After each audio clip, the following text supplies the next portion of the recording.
The Buffalo Bills are 7-2 for the first time, Chris Sims, since 1993. Left tackle Deion Dawkins already has said we don't want comparisons to the 1993 Bills, but that was the last great Super Bowl Bills team, the fourth consecutive Super Bowl appearance. It's been a long 27 years for Bills fans. They have reason to be excited. It's a damn shame they can't attend the games.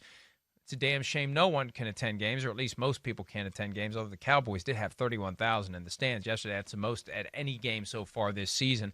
But the Bills are getting it done. I talked to Sean McDermott after yesterday's win over the Seattle Seahawks, and they've done a good job of just continuing to focus. You hear all the cliches, but it is cliche. It's cliche for a reason.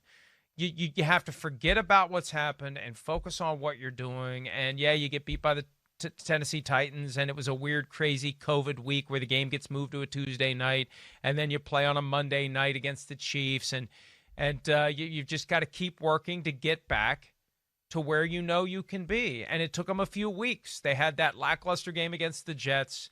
They took the best that the Patriots had to offer, and they found a way to beat them. And that, I think psychologically, that's huge for the organization. McDermott wants to downplay it now because there's nothing to be gained by peeking in the rearview mirror, especially when you know you've got the Patriots coming again later in the year. But that I think that holding on and beating New England kind of unlocked the Bills back to who they were the first few weeks. You throw in the fact that Josh Allen was very emotional. Yep. His grandmother passed on Saturday. He chose to play. He had that huge day. I'm sure he dedicated everything he did yesterday to his memory of her, his relationship with her. And you can find that extra kick sometimes as a player, and that makes all the difference in the world. You throw all those things together, and look, I don't know where the Bills are going to be when it's all said and done, but as we categorize and prioritize and create the hierarchy of who the real contenders are, I'm starting to maybe move, if they're refrigerator magnets, I'm moving the Bills up toward the top again. Well, I mean, I understand it. I mean, we see flaws with other teams, in the AFC. You can't, we know Kansas City's king, and Pittsburgh's obviously 1-2 in the AFC. But after that, I think it's fair to say right now it's a toss-up between who's number 3. I know Tennessee beat Buffalo, so you might want to give that to them. But, the Chiefs, they hung in there toe-to-toe the Bills hung in there toe-to-toe with the Chiefs as we talked about. They weren't outclassed in that football game by any stretch of the imagination. And even with some of these ugly wins they had, so they lose ugly to the Chiefs, then they have 2 ugly wins. I do think it shows a little bit about, hey, they can play that style of football and not be outmatched. It doesn't always have to be Josh Allen throwing the ball and everything like that. And then more to your Sean McDermott thing, Mike, the one thing I'll be interested in watching this film back a little bit is I want to see some of the things they did on the defensive side of the ball. They've been a little vanilla this year. I've been clamoring a little on my podcast, hey, Sean McDermott, get back involved in the defense. That's the reason you're the head coach. You got a great defensive mind. He really does. And, they made some plays yesterday to where, again, they're like one of those teams. If their defense, it doesn't have to be great. But if they can just not get steamrolled like they did against the Chiefs in the run game or the Rams in that game when they let them come back and do those type of things, they're going to be tough to beat because Josh Allen and that offense put pressure on you. They do. And the defense, if they can get Tre'Davious White and Jerry Hughes and a pass rush start to come back again a little bit, I think they will have a say in this AFC. I mean, again, we know Pittsburgh's sitting there at 8-0. Pittsburgh should have gotten beat by the Dallas Cowboys yesterday. I mean, they were just begging to get beat. So they're not like kings of the world by much. They are not. And these two teams are going to play each other in a few weeks. It's going to be interesting to watch how that matchup plays out. Bills beat them last year. I know there was no Big Ben, but this is a dangerous football team with those weapons in his right arm to where I give them a shot in the AFC.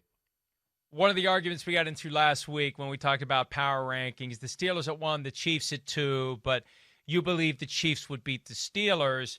I think yesterday, I don't know how it's going to be when they finally get together. Yesterday, the Bills would have beaten the crap out of the Steelers, apples to apples, based upon what we saw in both games and that extra little something Josh Allen had yesterday.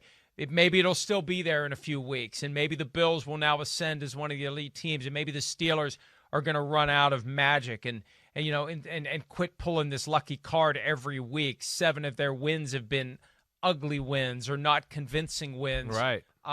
It's they've been pushed around 2 weeks in a row. Pittsburgh. I'd love to see the Chiefs and Steelers play. We're going to see the Steelers and Bills play, so we can at least resolve that one on the field. Yeah, no, you're right. We will see it, but I mean, there's concerning things about Pittsburgh's supposed to be the big bullies on the block.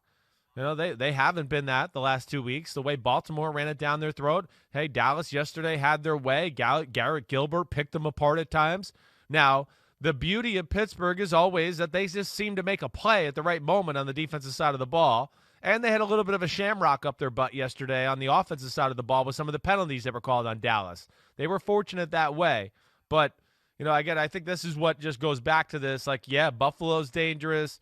Pittsburgh's dangerous. All of those type of things.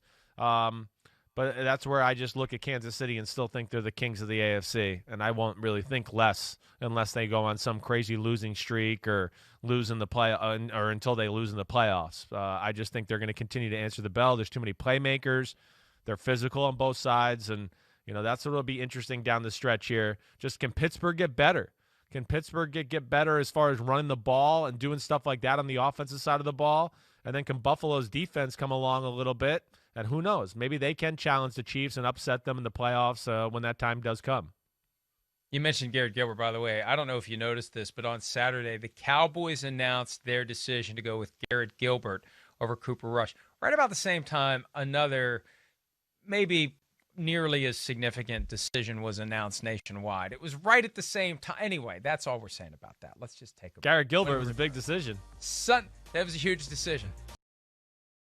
Hi, I'm Mike Tirico, and thanks for watching. Make sure to hit subscribe for the latest news and highlights from NBC Sports.